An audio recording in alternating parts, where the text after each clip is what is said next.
I want a divorce, Elizabeth. Daniel's voice was cold, devoid of the warmth I had once known. 40 years of marriage, and it had come to this. I looked at him, his face illuminated by the flickering light above us. Why, Daniel? After all these years, why now? He avoided my gaze, his eyes fixed on the divorce papers he had nonchalantly placed on the table. I've met someone else, he said bluntly. Someone younger, more vibrant. The word vibrant stung me. Wasn't I vibrant enough when I was juggling jobs to pay our bills?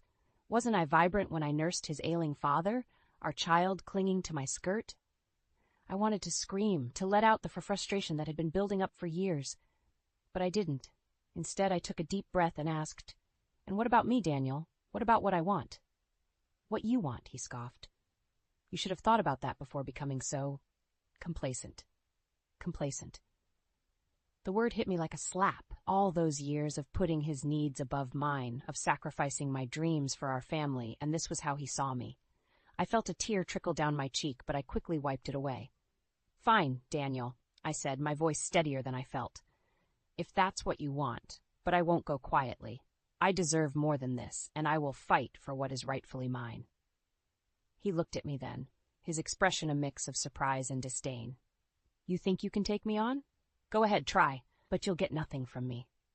I knew this wouldn't be easy. Daniel had always been stubborn, set in his ways, but so was I.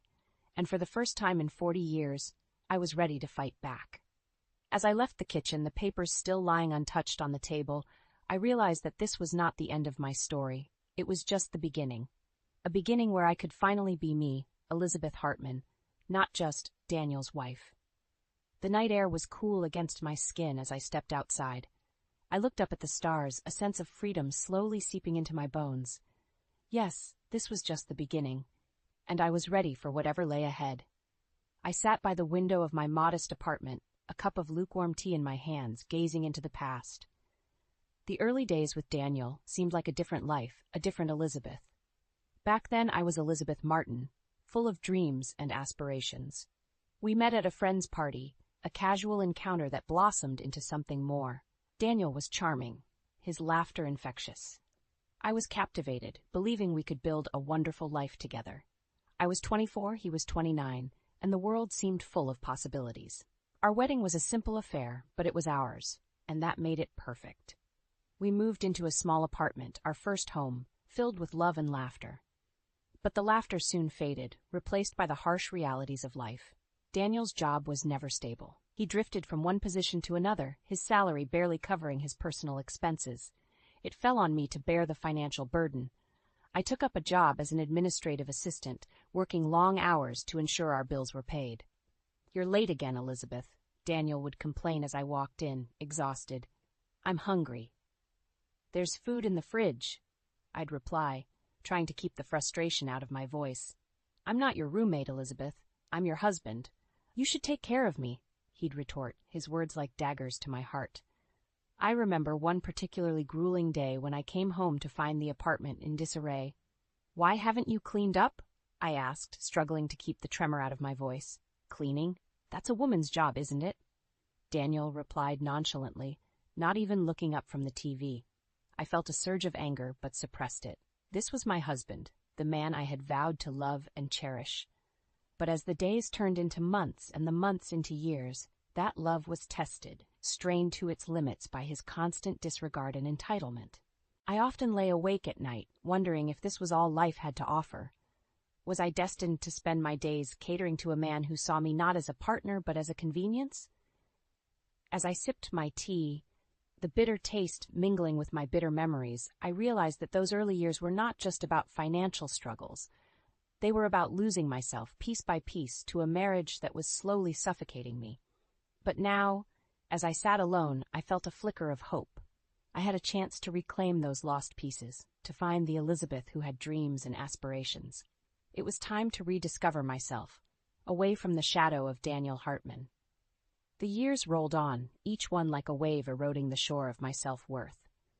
I remember the day we moved into Daniel's father's house. It was supposed to be a temporary arrangement, a way to save money, but it became a permanent fixture of our lives, a testament to the sacrifices I made for the family.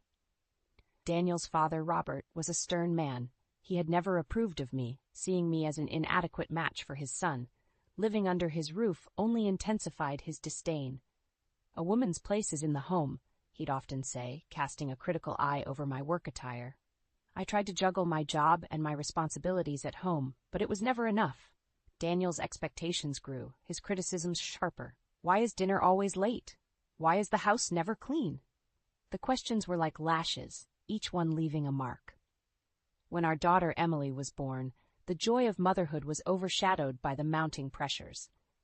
I remember holding her in my arms, her tiny fingers wrapped around mine, and wondering how I would manage.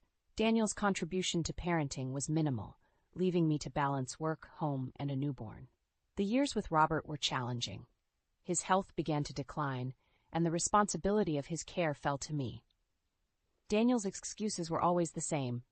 "I'm too busy with work," or "I don't know how to take care of him." I remember one evening after a particularly grueling day, I sat beside Robert's bed, feeding him his dinner. His hands trembled as he tried to grasp the spoon, his pride warring with his frailty. "Thank you, Elizabeth," he murmured, a rare moment of kindness in our strained relationship. It was in these small moments that I found the strength to continue. But the burden was heavy, a weight that pressed down on me, squeezing the joy out of my life. As Emily grew, she became my beacon of hope, her laughter a balm to my weary soul. I watched her play, her innocence a stark contrast to the complexities of my life. I wanted more for her, more than the life I'd accepted. The realization hit me one day as I sat in the office, my mind wandering from the spreadsheet on my screen. I was more than just Daniel's wife, more than Robert's caretaker. I was Elizabeth Hartman, and I deserved to be seen, to be heard. But it would take years and a crumbling marriage for me to finally act on that realization. Years of sacrifice, of putting others before myself. It was time to change that narrative, to take control of my own story. As the years passed, the walls of our home felt like they were closing in on me, each day a repeat of the last, filled with unending responsibilities and a deepening sense of loneliness. Daniel's indifference to our family's needs grew, his presence at home becoming more like that of a distant lodger than a husband or father. It was a crisp autumn evening when I felt the first real stirrings of rebellion. I had just finished clearing the dinner table, the remnants of a meal eaten mostly in silence. Daniel had spent the evening as he usually did, buried in the newspaper or glued to the television, oblivious to the world around him. "Daniel, we need to talk," I said, my voice barely above a whisper. He looked up, his expression one of mild annoyance. "What now, Elizabeth? I'm tired." "It's about us, about our marriage," I said, finding strength in my resolve. "Our marriage is fine," he replied dismissively, turning his attention back to the TV. "No, it's not fine. It hasn't been fine for a long time," I countered, feeling a surge of frustration. He sighed, setting down the remote. "What do you want from me, Elizabeth? I want you to see me, to hear me. I'm not just a caretaker or a maid. I'm your wife, and I'm unhappy." There was a long silence, the air thick with unspoken words. Finally, Daniel spoke, his voice devoid of empathy. "If you're unhappy, maybe you should do something about it. Change your job, find a hobby. Don't put it on me." I felt a sharp sting of pain, realizing that the man I had married, the man I had loved, was no longer there. In his place was a stranger, someone who saw me not as a partner but as a convenience. The days that followed were a blur of introspection and growing resentment. The more I thought about my life, the more I realized how much of myself I had given up for a marriage that was now nothing more than a facade. It was during one of those long, sleepless nights that I made a decision. I couldn't continue living like this, in a marriage devoid of love and respect. I needed to find myself again, to rediscover the Elizabeth who had dreams and aspirations before they were buried under the weight of others' expectations. The morning I told Daniel I was considering a divorce, he laughed. "You'll never leave me, Elizabeth. You need me too much." But he was wrong. I didn't need him. I hadn't needed him for a long time. What I needed was to find myself again, to break free from the chains of a loveless marriage, and so I began to plan my escape, my journey back to myself.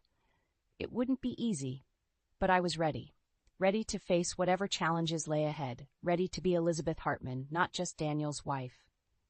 The morning I decided to divorce Daniel was clear and bright, a stark contrast to the turmoil in my heart.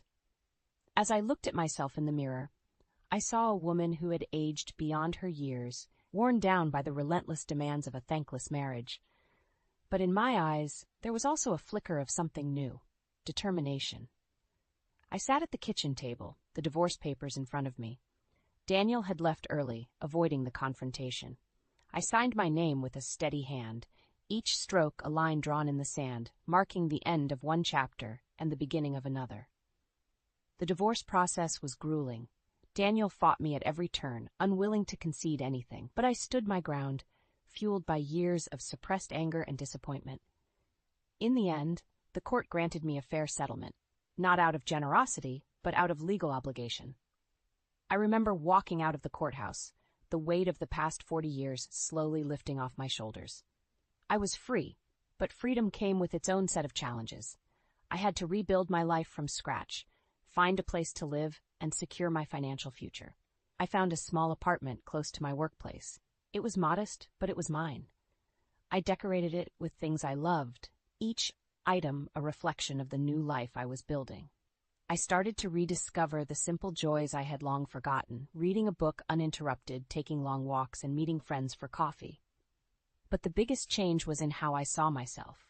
I was no longer just Daniel's wife, defined by my relationship to a man who had taken me for granted. I was Elizabeth Hartman, an independent woman with her own dreams and desires. As the months passed, I began to feel a sense of peace. The bitterness and anger that had consumed me slowly faded, replaced by a quiet strength. I had survived the worst and come out stronger. I occasionally heard snippets of Daniel's life after our divorce. He struggled to adjust to his new reality, the reality of a man who had lost the woman who had taken care of everything for him. But that was no longer my concern.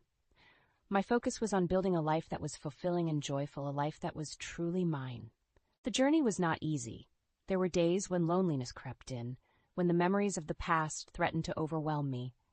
But I had learned to be resilient, to find happiness in the smallest things, and to cherish my independence. The divorce marked the end of my marriage to Daniel, but it was also the beginning of my journey to self-discovery. It was a journey of healing, of finding joy in solitude, and of learning to love myself. The first year after the divorce was a time of profound transformation for me.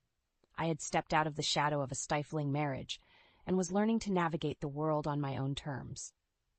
Every day brought its challenges, but also its small victories and joys. My new apartment became a sanctuary, a place where I could be myself without judgment or expectation. I filled it with plants, their vibrant greens a stark contrast to the neutral tones of the home I had shared with Daniel. I took pleasure in caring for them, marveling at their growth and resilience, qualities I was beginning to see in myself. I also rediscovered old passions.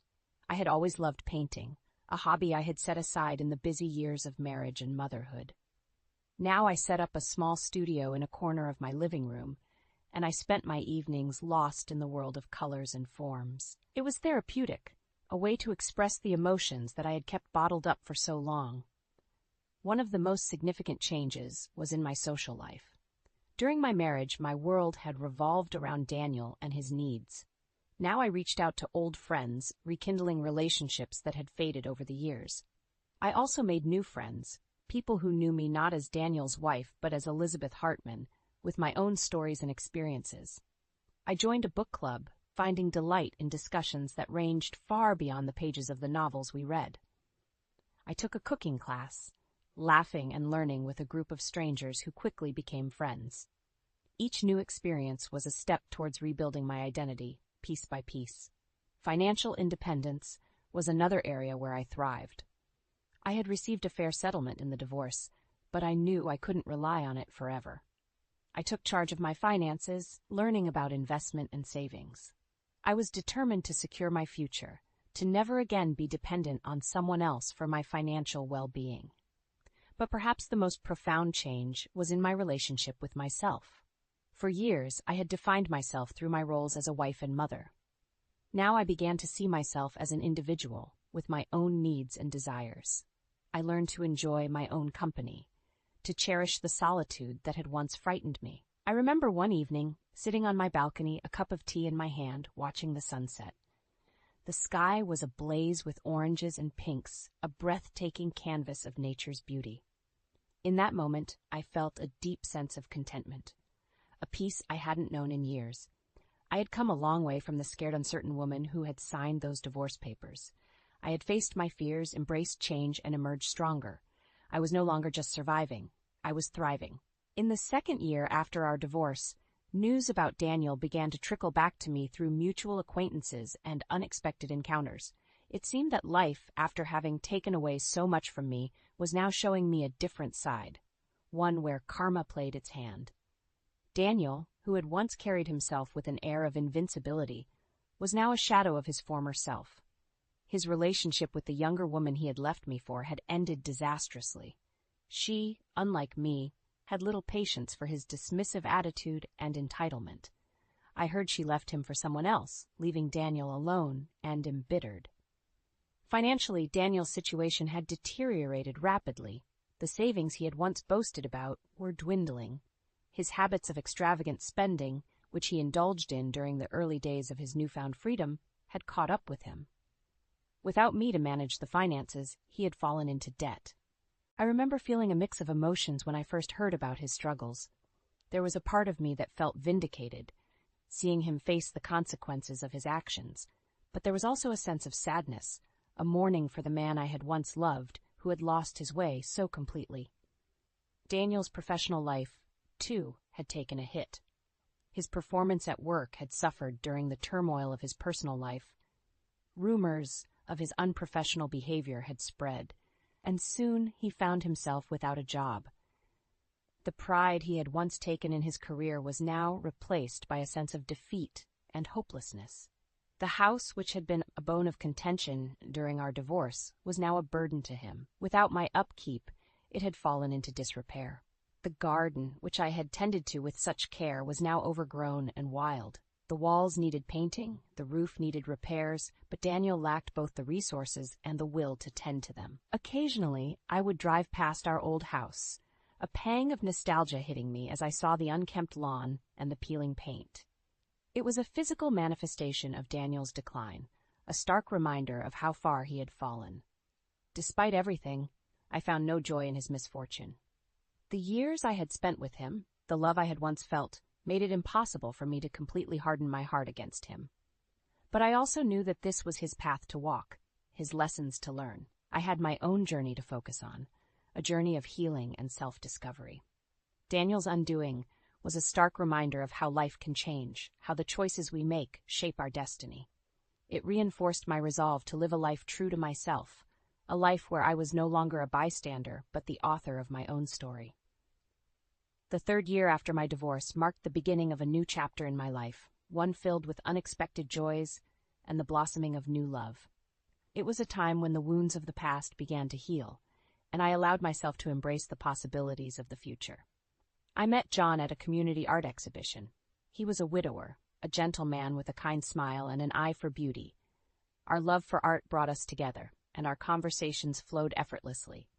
He had a way of listening that made me feel heard, truly heard, for the first time in years. John, like me, had experienced loss and heartache. His wife had passed away after a long illness, leaving him to navigate the complexities of life alone. We found solace in each other's company, sharing stories of our pasts and dreams for our futures. Our relationship grew gradually, a slow and steady flame that warmed both our hearts. We spent our days exploring art galleries, attending concerts, and enjoying quiet dinners. With John, I rediscovered the joys of companionship, the simple pleasure of sharing life with someone who understood and appreciated me. The decision to remarry was not one I took lightly. The scars of my marriage with Daniel were still there, a reminder of the pain that love could bring. But with John, it felt different.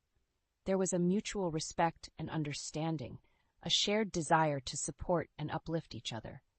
Our wedding was a small affair, just close friends and family. It was a celebration of new beginnings, a testament to the resilience of the human heart. As I stood beside John, exchanging vows, I felt a sense of wholeness, a feeling that I had come home. Life with John was peaceful and fulfilling. We moved into a new house, one that we chose together, filling it with memories and laughter.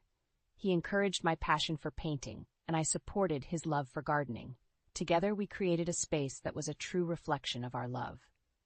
My daughter, Emily, saw the change in me. She was initially hesitant about John, protective of the mother who had been through so much. But as she saw the happiness he brought into my life, her reservations faded. She embraced John as a part of our family, and I watched their bond grow with a heart full of gratitude. John and I traveled, something I had always wanted to do, but never had the opportunity. We explored new places, immersing ourselves in different cultures and experiences. Each journey was an adventure, a chance to see the world through each other's eyes. As I lay in bed each night, John's steady breathing beside me, I reflected on the journey that had brought me here. I had gone through the depths of despair, faced my fears, and emerged stronger. I had learned to love again, to open my heart to the possibilities of a new beginning. My life with John was a testament to the fact that it's never too late to find happiness, to start anew. It was a reminder that even after the darkest nights, the sun will rise, bringing with it the light of hope and the promise of a new day. As I sat on the porch of our home, watching the sunset paint the sky in hues of orange and pink, I reflected on the journey that had led me to this moment. Beside me, John held my hand gently, a silent symbol of the companionship and love that had become my new reality. The years following my marriage to John were like a balm to my soul. We had both found in each other a second chance at love, a chance to rewrite our stories with a happier ending. My life, once defined by the shadows of a loveless marriage, was now illuminated by the light of mutual respect and understanding. My relationship with my daughter Emily had blossomed as well. She had grown into a strong, independent woman, much like I had become. Our conversations, once cautious and superficial, were now deep and meaningful. She shared her life with me, her successes and her struggles, and I offered her the wisdom of my experiences, the lessons I had learned from my own journey. The joy of being a grandmother added another layer of happiness to my life. Emily's children, my grandchildren, were a source of endless delight. I saw in them the hope and promise of the future, a continuation of our family's legacy. John, with his kind nature, became a beloved figure in their lives, a testament to the fact that family is not just defined by blood, but by love and choice. Professionally, I had found fulfillment as well. I continued to work, but now on my terms. I pursued projects that interested me, that sparked my creativity and passion. My art, once a hobby pushed to the sidelines, was now a significant part of my life. I held exhibitions, sharing my work with a wider audience, receiving recognition for my talent and vision. In my moments of solitude, I often thought of Daniel. I heard through the grapevine that he lived a solitary life, his pride and choices leading him down a path of isolation. There was no joy in knowing this, only a sense of sadness for what might have been. I hoped that he, too, would find some peace, some lesson in the life he had chosen. As I looked ahead, I saw a future filled with possibilities. John and I had plans to travel, to explore, to experience all that life had to offer. We wanted to make the most of the time we had, to create memories that would last a lifetime. I had learned that life is a series of chapters, each with its own challenges and joys. The key was to embrace each chapter, to learn and grow from the experiences it offered. My past had shaped me, but it did not define me. I was the author of my story, and I had the power to write the ending I desired. As the sun dipped below the horizon, casting a warm glow over the world, I felt a deep sense of gratitude. Gratitude for the journey, for the lessons learned, and for the love found. My story was one of resilience, of finding strength in adversity, and of the redemptive power of love.